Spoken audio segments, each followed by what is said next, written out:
Je vous salue Marie, Ave Maria, c'est vraiment la prière et les mots qu'il faut dire, qui se répand ou qu'on prononce tous ces jours des temps de la nativité, Noël. Effectivement, c'est un texte tiré de la Bible et c'est devenu une prière.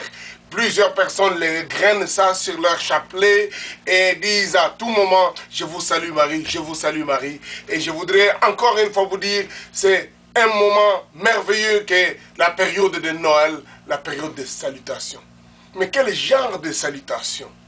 Cette fois-là, c'est un ange. D'après Luc chapitre 1er, on nous dit que ce jour-là, un ange est arrivé chez une vierge qui s'appelait Marie, Ave Maria. Alors, cet ange lui dira ceci au verset 28, on dit, l'ange entra chez elle et lui dit, je te salue, toi à qui une grâce a été faite, le Seigneur est avec toi.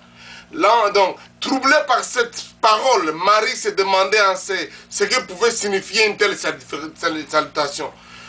L'ange lui dit, ne crains pas Marie, car tu as trouvé grâce devant Dieu.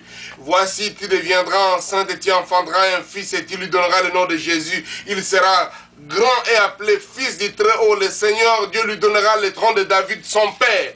Il régnera sur la maison de Jacob éternellement et son règne n'aura pas de fin. Effectivement, Marie est merveillée par un tel message. Elle se pose des questions. Comment cela se fera-t-il? Et la Bible dit que l'ange lui répondit.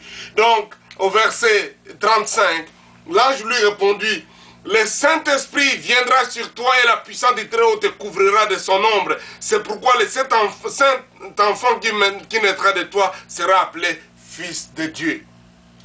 C'est pourquoi le saint enfant qui naîtra de toi sera appelé Fils de Dieu. Pourquoi? Parce que le Saint-Esprit te couvrira de sa puissance, la puissance du Très-Haut sera sur toi. Et effectivement, quand elle a entendu cela, probablement quelque chose s'est passé dans sa vie. Quelque chose s'est manifesté. En fait, la Bible nous montre qu'à ce moment-là, elle conçut. Elle conçut parce qu'elle a reçu cette parole.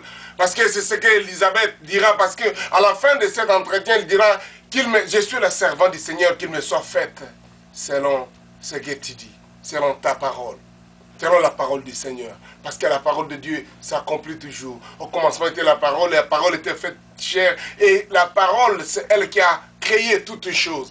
Quand elle a entendu cette parole, et qu'elle a reçu cela, elle a dit qu'il soit fait selon ce qui est écrit. La Bible dit, donc Jésus fut conçu dans son sein, une vierge. Et depuis ce temps-là, les gens saluent Marie. Ma préoccupation aujourd'hui, faut-il qu'on continue à saluer Marie? Et quand nous continuons à la saluer, quelle est sa réaction? Qu'est-ce que la Bible nous dit? La Bible dit, elle fut troublée. Demandant qu'est-ce que signifie une telle salutation. Parfois, ça vous étonne d'entendre dire ça. Quand vous dites Ave Maria, quand vous saluez Marie, elle s'étonne, elle est troublée. Qu'est-ce que signifie une telle salutation? À l'époque, peut-être, avec la voix de l'ange, elle a posé la question, qu'est-ce qu'il faut faire? Et la réponse lui a été donnée. Le Saint-Esprit te couvrira. Nous parlons de la salutation qui donne le Saint-Esprit. La salutation qui fait couvrir le Saint-Esprit, qui donne la possibilité à ce qu'on soit rempli du Saint-Esprit.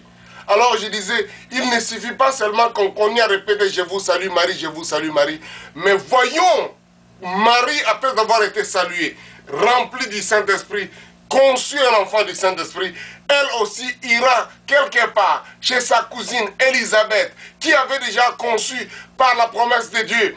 Et maintenant, quand donc Élisabeth, donc le père, la mère de Jean-Baptiste, quand Marie arrive chez elle, oh, alléluia, la Bible dit, elle salue Élisabeth.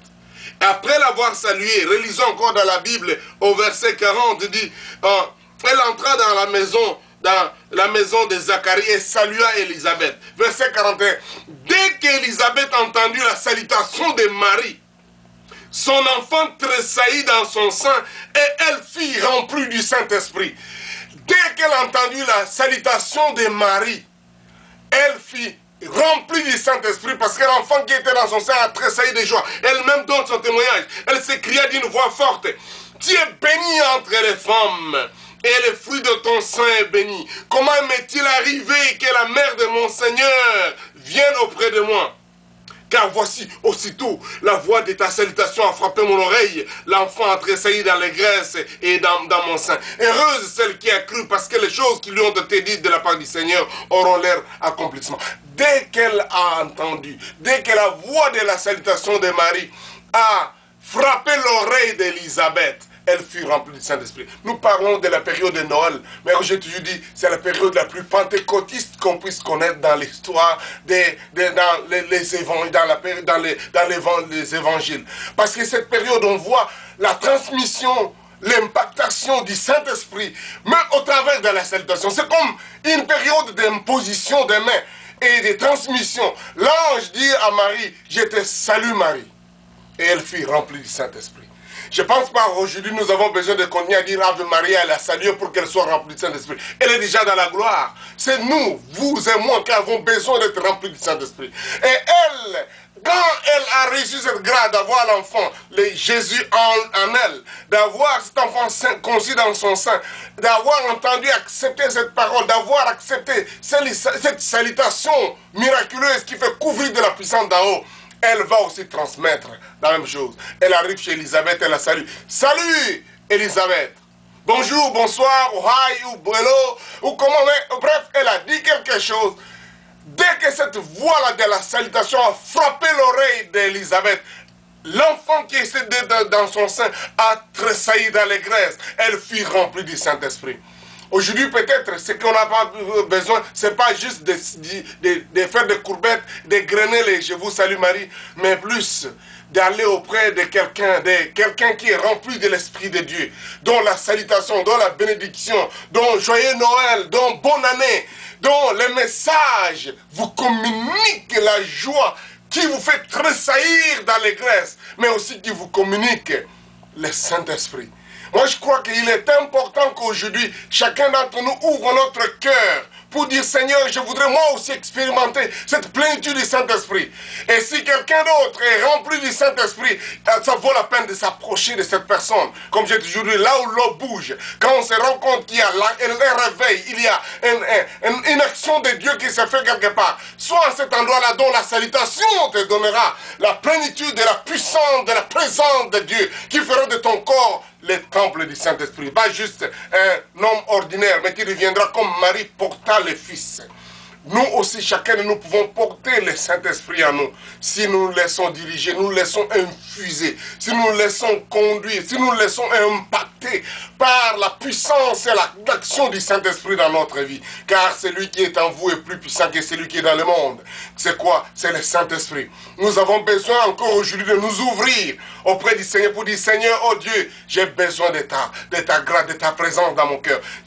Paul dit ceci, si l'esprit de celui qui a récité Jésus d'entre les morts habite en vous, cet esprit donnera la vie, c'est-à-dire va redonner la vivacité, parce que l'esprit, c'est ça son travail, à vos corps mortels, à vos corps affaiblis, à votre espérance, à votre passion qui est de plus en plus refroidie. Vous pouvez maintenant être revivifié. Vous pouvez entendre la parole avec foi, avec excitation, avec enthousiasme, avec quelque chose qui vous fera accomplir des exploits comme celle que Marie a fait. Il ne suffit pas de cogner à la dire, je vous salue Marie, mais on a besoin de recevoir la salutation des gens qui sont remplis du Saint-Esprit. C'est ma prière aujourd'hui avec ces messages de nativité, de Noël, que Dieu te remplisse, maintenant que tu entends ces messages, de la puissance du Saint-Esprit. Quand tu reçois ça avec un cœur pur, un cœur plein de la soif de Dieu. La Bible dit, heureux ceux qui ont soif de la justice, car ils seront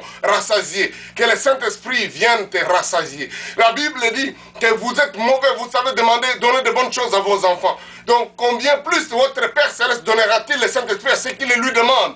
Ma prière, c'est à cette période ici, que chacun d'entre nous demande la plénitude du Saint-Esprit, l'effusion du Saint-Esprit, l'expérience de la puissance du Saint-Esprit qui vous donnera de marcher une vie joyeuse, une vie heureuse, une vie fructueuse, pleine de fruits, de caractères, de manières de Dieu, mais aussi une vie de puissance qui vous donnera de marcher dans la vie de la foi, dans la vie des paroles de connaissance, des miracles, des prophéties. Toute cette déclaration